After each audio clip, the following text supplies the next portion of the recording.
Fashamaniacs.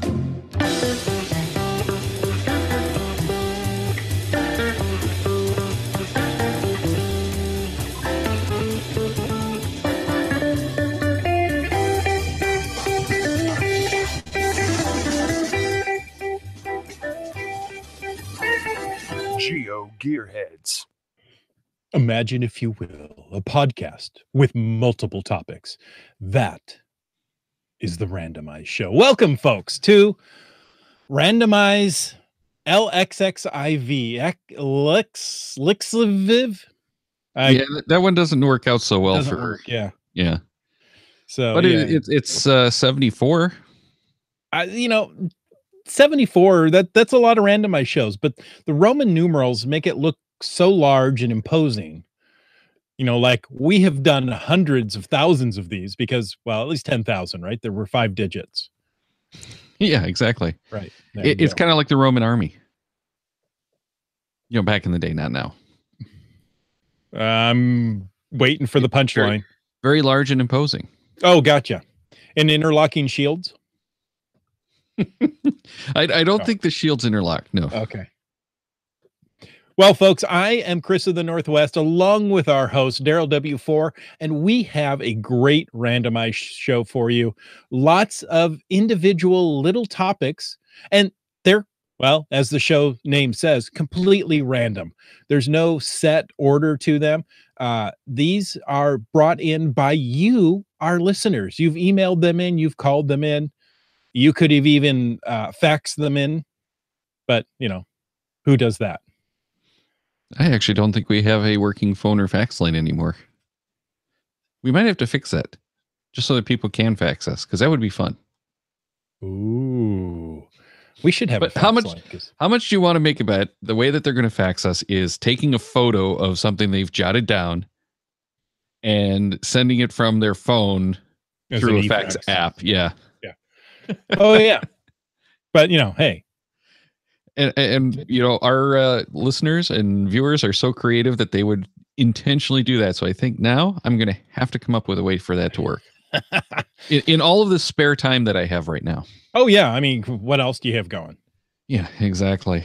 But before we get into the show, I do have a correction. I've incorrectly identified emails from Dune Buddy as coming from Wet Coaster. And the most recent was the ultimate power trail vehicle that we mentioned last week. I'm so sorry about that. It's entirely my fault. I simply crossed the names of the 2 Gary R's in my head as I was adding them to the rundown. Well, there you go. So, guys, we're sorry. We like you both equally. But, that may not be a bad power trail vehicle. I've been thinking about it this week. Having that gas-powered golf cart for, what do they call them, at XUV? Something like that. Yeah. There's a few different versions of that, too. You don't have any doors to worry about, so it's kind of Jeep-like in that aspect. You're not going fast, but you don't need to. In fact, going slower, I think, is actually easier. Well, especially if you're going to go Cody dogging it, where you just hop out while the car is moving. Grab the cash, swap it, and hop in a few feet later. That's right. And it's not as heavy, so if it rolls over you, you won't be dead. You'll just be injured. Right. Well, a good chance you'll be thrown clear without a door to stop you. Very true. Or thrown under. And roll down the hill. Yeah, we're not talking about that. We talked about on the show. I don't know if they're street legal. In most of the cases, they are not. But there are some of those that are classified as like an urban vehicle, which are street legal in the cities. They, you can't take them over 35 miles an hour. Right. But I think they have to have the doors and an enclosed cabin at least the option of enclosing the cabin. To be considered street legal. Yep. Oh, they've come a long way. You remember the 3-wheelers and how cool those were? I never had one. Didn't even have friends with them. And then these 4-wheelers started out as fun, and now they're like, work vehicles. Oh yeah, yeah, yeah. And But I I look remember at it and go, those. they're more than I paid for my cars. Yeah, yeah. When you got the egos that were a big thing about 15 years ago, those electric cars that I think it was actually owned entirely by Chrysler, and there was a couple of other ones, but they were essentially like beefed up golf carts intentionally designed for places like Venice Beach. Hmm. So they didn't have full cabins, but they had well, the base models didn't have full cabins, but they were designed as more than a golf cart and up to small car, and it was supposed to be enough for soccer mom take the kids to school, run the chores, and take the kids to practice and back on a single charge, but it never got over 40 miles an hour or something like that. It's much like the Pinto. It was unsafe at any speed. Hey, now Wet Wet Coaster. This is Wet Coaster. Yeah. Oh, yeah. But he was saying the last time he was in a helicopter, the doors had been removed. That could make doing a power trail interesting. It's not the getting out that's so much the problem. It's getting back in. Yeah, well, I mean, but if you can reach down and something like on the ET highway where it's just a pile of rocks, you could just hover down, grab the drop, and go. I mean, think about that. Yes, but it's the getting back up. Well, no, you just hang out. You have somebody hold your feet. Well, then you're going to get zapped. What do you mean zapped? Because the rotors stir up all the static. You're completing the ground. You have to have the grounding wire. If you're going to complete the circuit, you got to have the grounding wire. Well, that's why you have multiple cachers. Yeah. As each one gets tased, you just rotate out.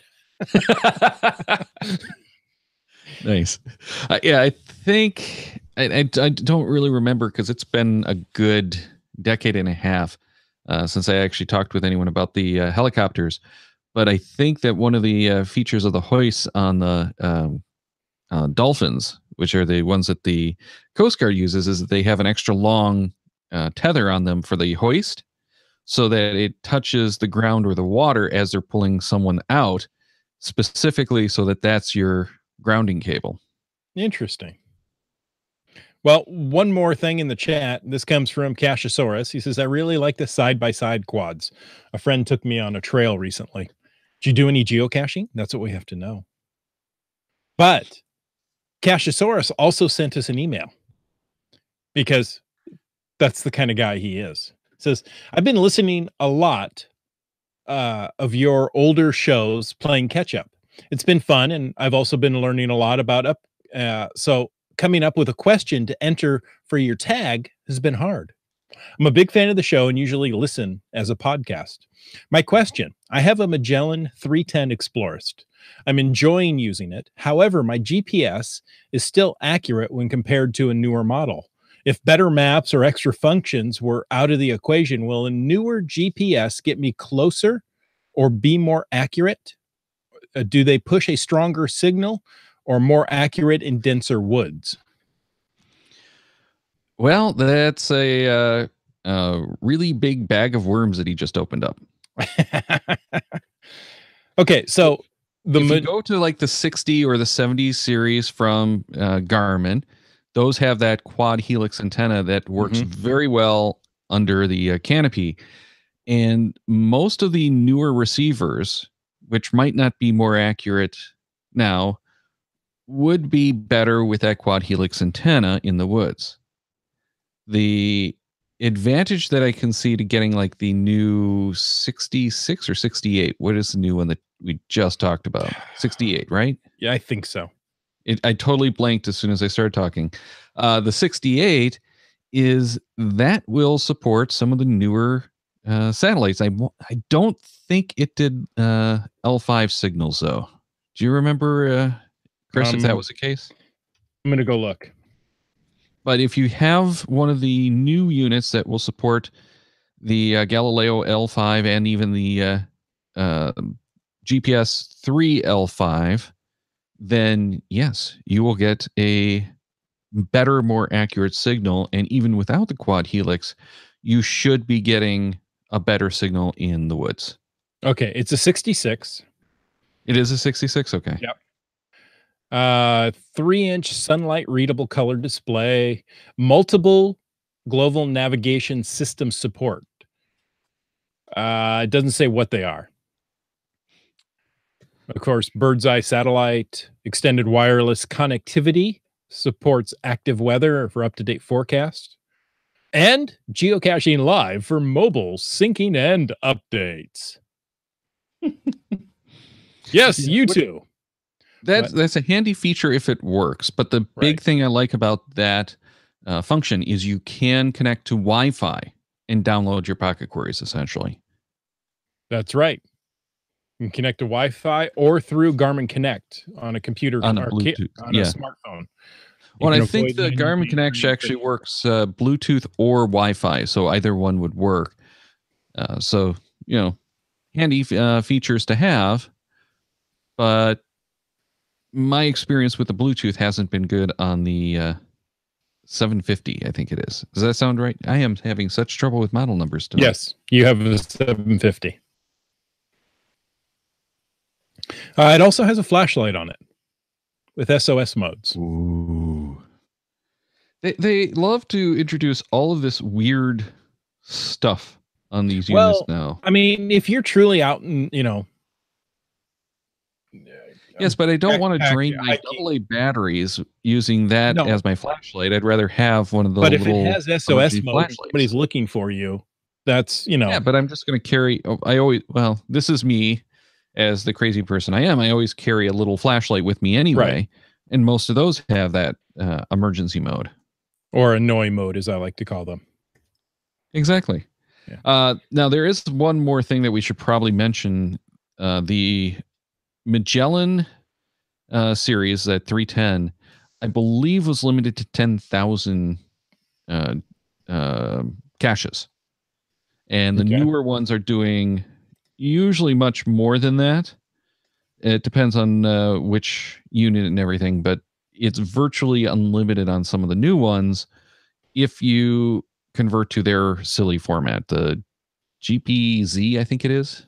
Yeah, it's basically a GPX zipped. Right. Well, it's actually, I think, a series of GPX files zipped. It's not just one. Yeah. There's like some weird index in there, and then it's just basically a GPX of the index or something. FYI, the 750T is the Oregon 750T is still an active model, a current model. Oh, absolutely. Yeah. That is the top of the line of the Oregon line. They still have the 30X on the eTrex line, which is still one of my favorites. However, I don't think that that's going to give you much over what the Magellan 310 has. Well, and then you have the Astro 430, which is a high sensitivity GPS tracking device for up to 20 dogs. With a 2.5-second update rate. That is a lot of fun, though. I keep thinking about doing something like that. Not that I want to buy one. You got a massive collar that you have to put on your dog. So you have to have a big dog to start with because the collar looks like it's an inch or more thick. I'm thinking put it on geocachers and do my own like a laser tag or something with that and hunt down the cachers. Let's just do a, instead of a tracking collar, let's do a shock collar. Oh, wait. Nice. And I don't think I'm allowed to say that anymore. I don't think so.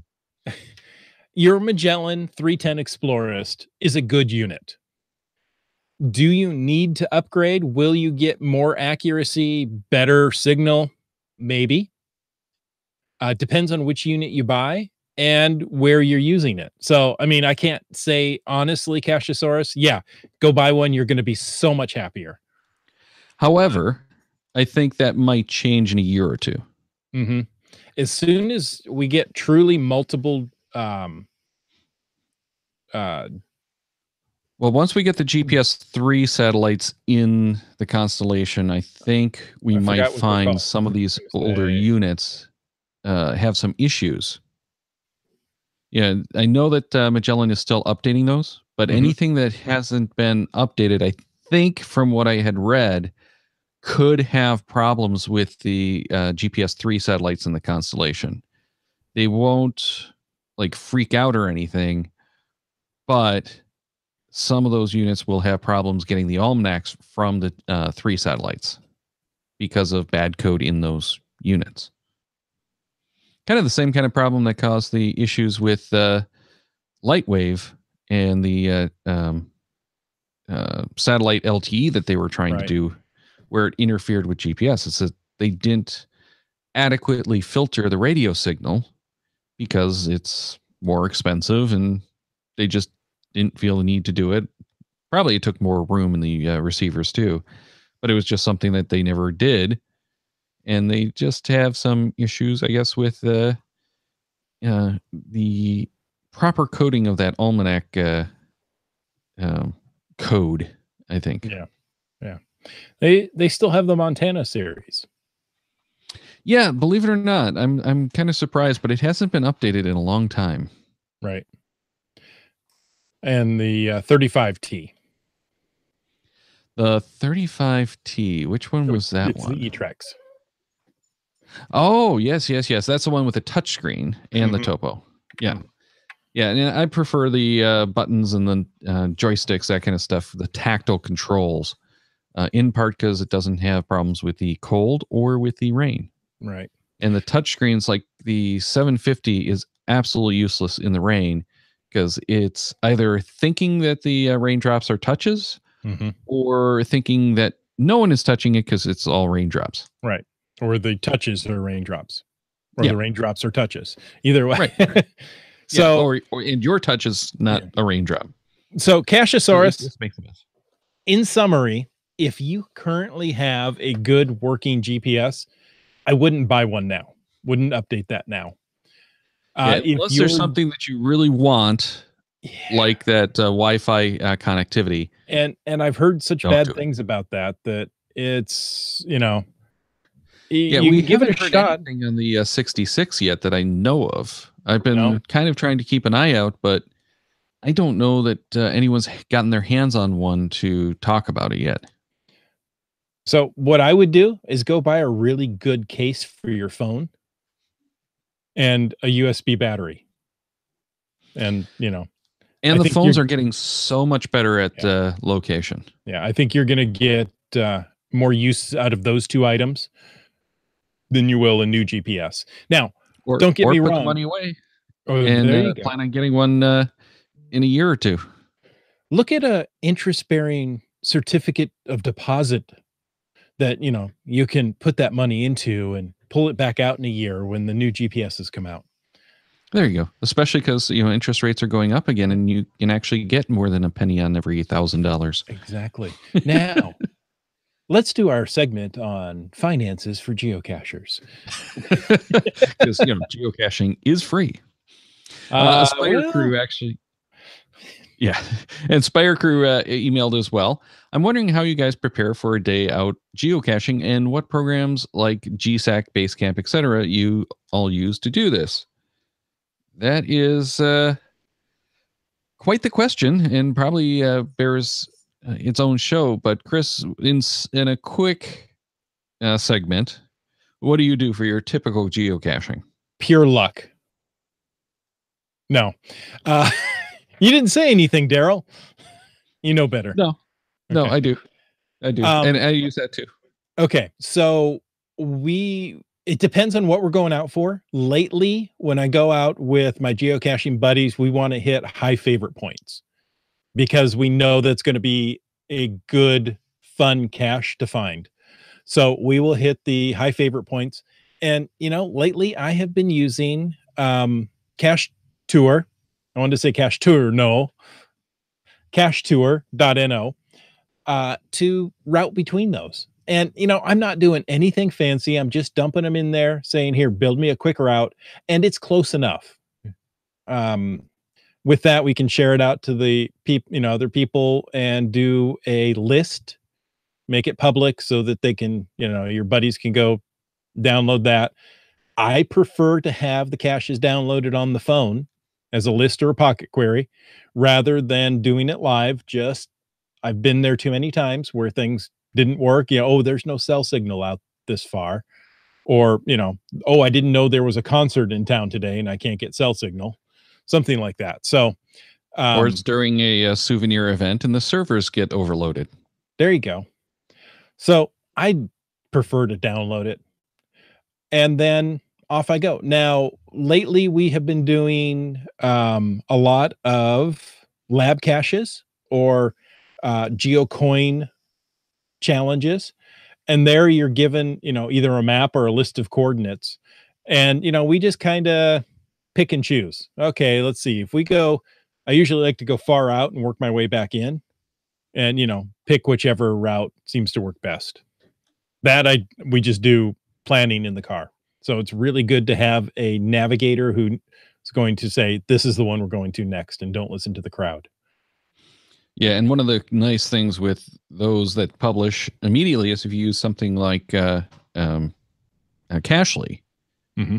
you can have one person add those into its own group and then send it to everyone else to import into their phones, which is one of the reasons why it's so nice to go caching with either the phones or with the Garmins that have the ant so that you can send them. But with the ant, you have to send each cache individually, and I don't think it sends all of the information.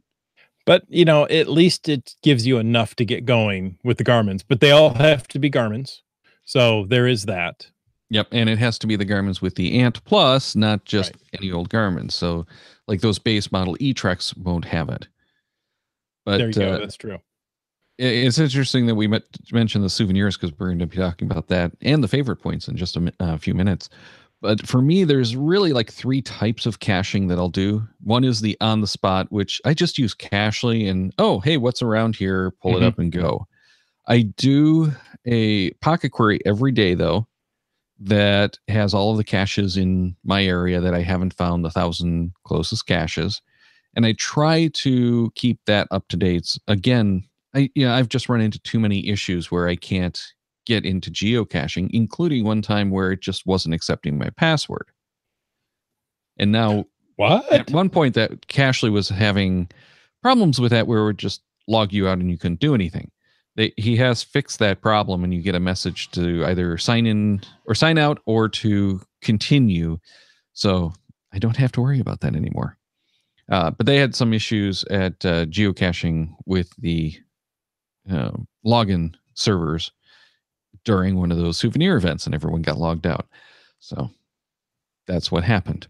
The more serious caching, I will go with just geocaching.com finds, create lists or pocket queries depending on what I'm doing, and I load those into Cachly, sometimes into a GPS, even though I rarely use the GPS, even though I've loaded it up, which is why I keep hoping for the like 66 to actually be good, because in the winter, that's going to be a godsend with a keys on it. For the road trips, I do a weird kind of silly hybrid where I'll take caches along a route, create that, cherry pick the caches I want to find, load those into Cache Tour, and create the list there of the caches I want to find in what order and create my agenda. Now, and I've even played with that for doing some of the power caching, especially because of the app. But for that, I found it's a little too much work. But it was a good way to play with the app and get a feel for how that worked. Now, do you use a car navigation unit to get you on those road trips from point to point? I use my phone. Yeah, I do have CarPlay. So for the longer trips, I'll and now iOS 12 supports Waze and Google Maps for CarPlay. Conceivably, others could support it as well, but if you pay Apple, as we've learned, well, I don't think it's a matter of paying Apple enough money. I think it's you have to be. It always is a matter of big enough user base. Yeah. Well, no, because I think they're trying to get away from or get out of monopoly lawsuits. I think that's really what it comes down to. But they did this with things like Spotify and your podcatchers earlier. You have to go through a vetting process. You don't get to create any old app and say, yeah, it's CarPlay, and put it up there. They're checking it for usability. You have to adhere to, a certain set of guidelines and pass their scrutiny before it can go live. I want to know what the first game will be on CarPlay.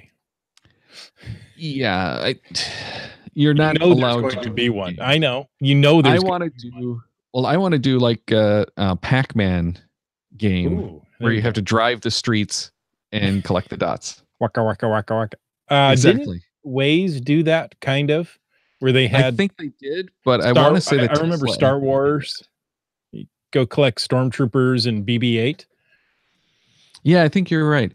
But Tesla had done something like that too, where there was some kind of weird game, and I don't think it encouraged anyone to drive fast or recklessly. It was just you have to drive these streets to collect these objects, and it was just for fun. When I was using my GPS on a daily basis, just because it was in the car and mounted, I would make sure that on my going to and from work that I would have a breadcrumb trail down every street that I could. So I was like, okay, so today I'm going to turn here and come over, and the next day I'll turn on the next street. It was just a little game that I played by myself, and nobody else really cared. But I'd look and go, all my streets around my house are red. Getting back to the navigation though, like going to the events and whatnot, I use Waze almost all the time because it does tend to have better information about the traffic situation. And lately, the traffic in this area has been really bad due to construction. We've had strikes that have delayed construction, so now we've got more construction that's kind of compressed, and everything is worse than it should be. Your construction is constricting? Yes. Yeah, it was bad. It took over an hour to get to the event 2 nights ago, which normally takes us anywhere from 25 minutes to 35 on a really, really congested night. Don't worry, the season will change soon to winter instead of road construction. And the construction will still be there with the way things are going. they're kind of that far behind. It's October, and the street that my office is on still doesn't have a road surface. Wow. Hey, I'm beginning to like Cassiosaurus more because he admits he's played the breadcrumb game too. Nice. I will admit, around town, Apple Maps is fine. If I'm going to Seattle, I want Waze, because Waze is going to get you around the heavier traffic quicker than the Apple Maps or even Google Maps. And Google Maps is quite good about rerouting you, but I think Waze is quicker. Here's the thing that I really wanted to bring up with iOS 12 and Google Maps. You can turn on the satellite view. Mm-hmm. So I can route to the cache, and on the head unit, get the satellite view so I can see where the parking lot is. That's one of the reasons I've always loved using the satellite view, is because you can get a better sense, especially if there's no parking cords, of where you're going. And especially for the parking. So I plan to use Google Maps much more for my caching, but I haven't had a chance to try that now. And it's because of that satellite view. Okay, so did we answer the question of what we do for going out for a day of geocaching? I think we have. Cache tour, if you got multiple people, and it's or if it's a trip. If it's a trip. Pick up and on the go. Like if it's lab caches, you can't plan ahead because you're not going to know where they are until you get there that day and they're open. Though I will say, for that kind of situation, having a game plan before you start is great. Know who's going to be lab caches. Know who's going to be entering them. Typically, what I'll do with the sheet of caches that no one has the file for is put in like the middle one and go to that one. And in the car, the navigator is entering the rest of them so that we have all of them in there. Mm-hmm. But that way you're not hitting that mad crush of people going to the first one. You can start in the middle. Right. That's why I start off at the ends and try to, get past. Well, a lot of people will start at either the beginning or the end, thinking they can go, backwards or forwards, whichever works. But that's why I started doing the middle, is because we found when we do the middle, we tend to have the less problems. However, sometimes that can really bite you in the butt, and you end up like at the furthest point from the event itself, because they have put it in order so that you can loop back around. So you end up doing a lot of extra driving. But yeah, having a plan really, really helps for expediency and getting that done within the allocated time. And identifying roles of individuals in the car. Absolutely. You know, make sure you've got somebody who's a runner, navigator, driver, water boy, somebody to waterboard. I don't know. However you want to do it. You have the sacrificial lamb that will get caught by the police and hauled in when you get asked what you're doing. Where were we with the land monkeys?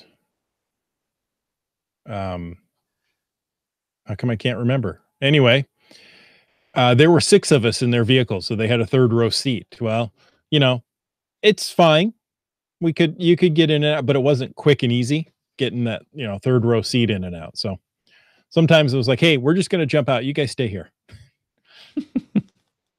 But when there were 3 or 4 together, then that was fine. So why don't we move on to the new souvenir, though? I would love I wouldn't say it's new, I guess, since it's a couple of weeks old now. Yeah. This comes from the geocaching blog. You might be a caching connoisseur if. That's all they wrote. I don't know if what. Well, for the title. Oh. That's all they wrote for the title. They wrote a lot more in their article, but, So to get this one, you have to find a geocache. Or if you find a geocache with less than 10 favorite points, that's 5 points. Find a geocache with 10 or more favorite points, that's 15. Attend an event is 5. Drop a trackable is 1. So the maximum points you can earn for any log is 15 points by finding a geocache with 10 or more favorite points. What if you went to an event with 10 or more favorite points? Still only 15 points. And the way that they word it this time around is if you drop trackables in a 10 plus favorite point cache, it's still only 15 points. Remember, we ran into that during, I think it was Planetary Pursuit, though, where even though that was the limit, it still scored for the trackable drop. Each trackable was individual, above. Yeah, anything. I think they fixed that loophole for this one. I could be wrong. I have not heard of anyone who's made the, 17 points or something like that on a 10 plus favorite. Well, it's 60 points needed to get to the souvenir. Yeah. And as of right now, there are 17 days, 10 hours, and 16 minutes left. So, Wet Coaster says he's already found his 4 caches, because you can do it with, and you have to find at least 4. There's no shortcutting it. Well, I guess with trackables. Well, what you could conceivably do is drop extra trackables in a note, I think, but that's kind of gaming the system. You'd have to do like 10 trackables, drop them, pick them up, drop them in a different one.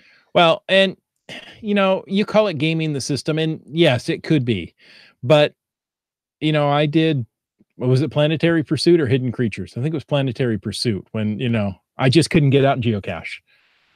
But now, Wet Coaster's asking when we've been able to do favorite points on events. I thought you could favorite point, but the problem is I don't think you can. Chances are you're not going to be able to get the 10 favorite points before you log the cache.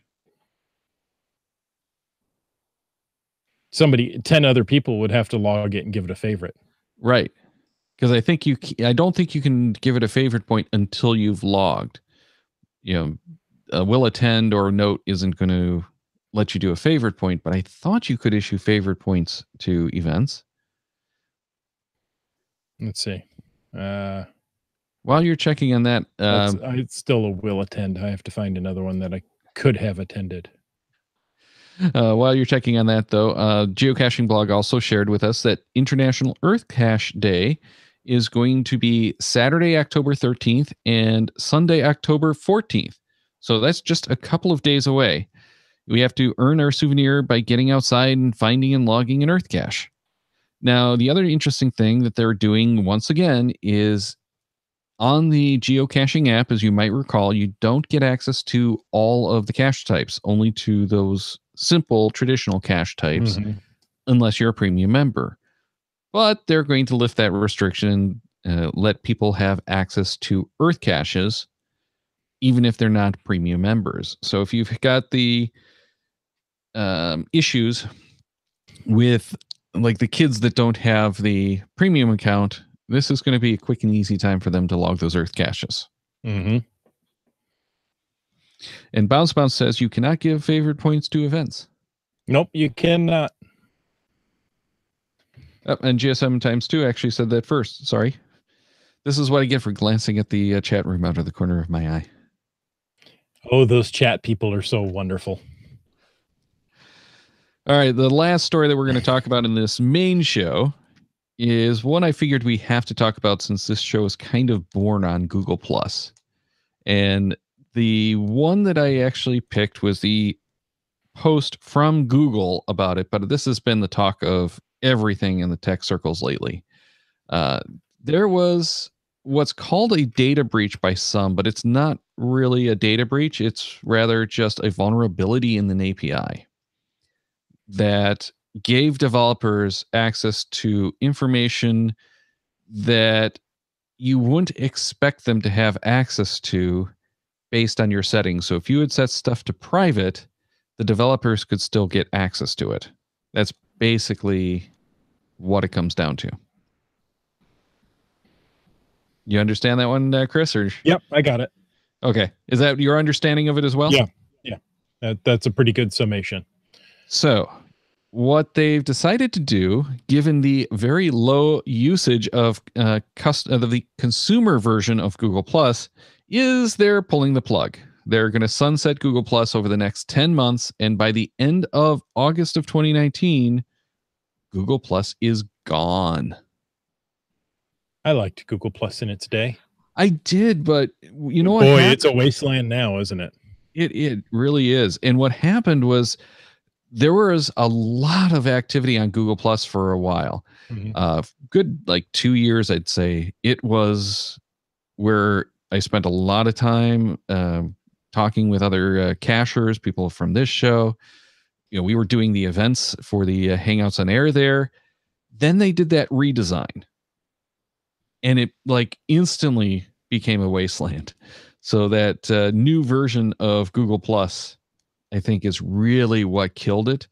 And it didn't help that they had the functionality but didn't expose it to do things like the events. And that's what a lot of us were using, even though it wasn't like a big active part of the network. It was that hook that got everyone in, because if you used the Google Calendars, it showed up in your Google Calendars without thinking about it, and so many of us do. So, you know, this is a sad but very expected day, and I'm surprised that they're going to leave it running as long as they are. But Google Plus will continue to live on in G Suite, which is the enterprise version, basically. That is what really surprises me. So, you know, next time Facebook has a data breach, they should just shut it down. We have precedent now. Yeah. And this really isn't a data breach. This is a vulnerability to developers. Right. And there's no evidence that developers took advantage of it. Exactly. They don't have enough information, though, to really go back and say for certain, right? Since they only keep 2 weeks of logs. That was one of the more interesting things. For the privacy of their users, they only keep 2 weeks of logs and then they expunge them, which means they don't really have the data to tell if your data was breached. Right. Now, one of the interesting things, though, is in this post, they claim that this was patched shortly after they found the vulnerability during an internal audit.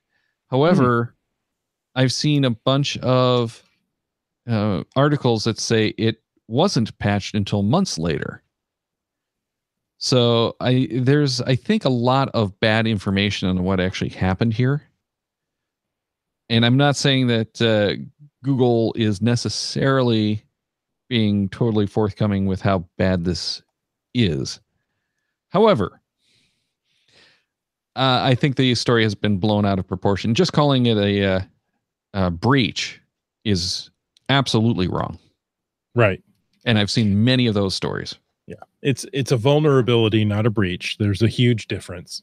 Yep. But you know what? To the average person, does it matter?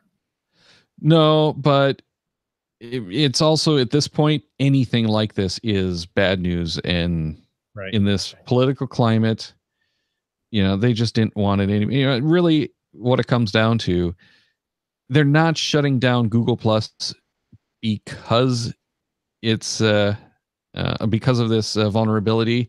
They're shutting it down because it isn't being used. Mm-hmm.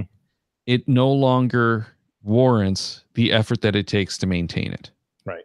So that's the bottom line. Yeah. I think this gives them a good public face to say, hey, we found a vulnerability. We're going to shut it down so that this can never happen again. Oh, yeah. Well, that's thank not you. The way that it came across. That's how I feel safe now. Yeah, that's not how it comes across. It's it comes across much, much worse as, oops, something went wrong, so we're just turning it off. But we're not going to turn it off right away. We're going to turn it off in 10 months. Bad plan. They did not handle this as well as they should have. From any respect. When you think about like the Target and the Home Depot data breaches of credit card information and such, this is incredibly minor. Oh, I'm not saying that it isn't, but those two companies tried to cover it up and hide it. That no, this didn't really happen, and okay, well, we're forced to admit it did. So, well, I don't think the last round of these breaches, because Home Depot had at least 2 that I can remember. I think they might have had more, but the big Target one, they didn't try to cover it up so much as they didn't even know it was happening. That's true. And then when they finally figured out that something was going on, it took them a while to figure out what was going on. And it didn't take them all that long once they knew what it was to release it. It was simply that they didn't have a clue. And they were one of the ones hit early on and were ill prepared for it. And I still think a lot of companies are not well prepared for some kind of breach like that. They rely far too much on the providers to take care of that, whether it's point of sale, the security systems, the inventory systems. They rely on those companies to take care of it, which they should be. However, if you look at a lot of these exploits, that's how they're getting in, is one of those third-party providers. All right, Chris, I think that should wrap up the show because we're at 43 minutes, and that's the last thing that we had to talk about before we get into our patron show. That's right. And if you're a patron, we're going to continue on talking about random topics of complete randomness. Welcome to the random zone. But we also promised a couple of these highly collectible, highly sought after GeoGearhead tags to people who sent something in to us for this week's show. So, Inspire Crew and I'm pausing. Cashosaurus are each getting one this week because Cashosaurus is in the chat and I just wanted to build the tension. So congrats, and make sure you email us at geogearheads@cashmaniacs.com by October 26th with your physical mailing address to claim those tags. And I think we'll have another chance for you to submit a question for a chance to win one of those GeoGearhead tags not too far off. Not too long ago. Now, we also need some iTunes reviews. We haven't gotten any in a couple of months. So if you are an iTunes user, even if you don't necessarily subscribe through iTunes, because I know so few people actually use Apple Podcasts has become a ghost town. Our numbers last I looked had dropped. I think it was like 70% for the number of people using Apple Podcasts on the new shows. That's how bad Apple Podcasts got. Terrible. Anyway, if you are a Apple Podcasts or iTunes user, please head over there and send us a review. Be honest, we don't want fake 5-star reviews or glowing reviews if you don't think we're worth it.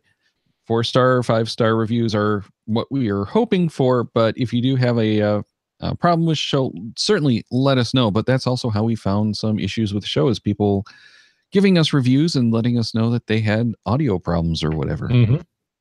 And we want honest reviews. We want reviews that, not all. We're not asking for 5-star reviews. We're asking for honest reviews. I feel the truth is better than platitudes. So, absolutely, and we hope that we earned a 5-star. Exactly. We work hard to try to earn a 5-star, just like your Uber driver. But patrons, don't go away. We have a fun bonus show coming up. Daryl and I are going to talk about the future of geocaching as we start seeing autonomous cars on the roads. It should be an interesting conversation, and hopefully, if you're watching us live, head over to that hangout and chat with us there. If you can't join us live, just make sure to check patreon.com/GeoGearHeads for that bonus show. Then, in the coming weeks, because, wait, we're not done yet. There's more. Now, how much would you pay? October 18th, we are going to talk Geo Tours with Lookout Lisa and Kid Vegas 19. August is past. We already did August. October 25th, we're going to talk about Earth caches. Well, I'm going to talk about Earth caches with the Land Monkey. There's no D, it's Land Monkey. But when it comes to Earth caches, he's a land monkey. So send your questions for Land Monkey about Earth caching, and we'll pick on one of those to receive a GeoGearHeads tag. Email GeoGearHeads@cachemaniacs.com with the subject GGH 356 question with your question for the show by October 23rd, no later. November 1st, we're going to talk about hosting events with Princess Trouble. And November 8th is another one of these randomized shows, 75 if you're counting. And again, if you submit something for this show, you might get one of those trackables again. That's GeoGearHeads@cachemaniacs.com. But this time, please use subject GGH, that's GeoGearHeads, 358, randomized feedback. And you have to get that to us by November 6th. Check the Cache Maniacs website at cachemaniacs.com for more on the GeoGearHeads, including show notes for this and all of our episodes. We love hearing from our listeners, so leave us feedback by emailing geogearheads@cachemaniacs.com or through social media. Your support helps keep the Cache Maniacs shows coming. Please consider becoming a patron through the link on our website to support the Cache Maniacs shows. GeoGearHeads is produced by Chris Suffenauer and Daryl Wattenberg. This show is copyright team by Daryl Wattenberg. All rights reserved.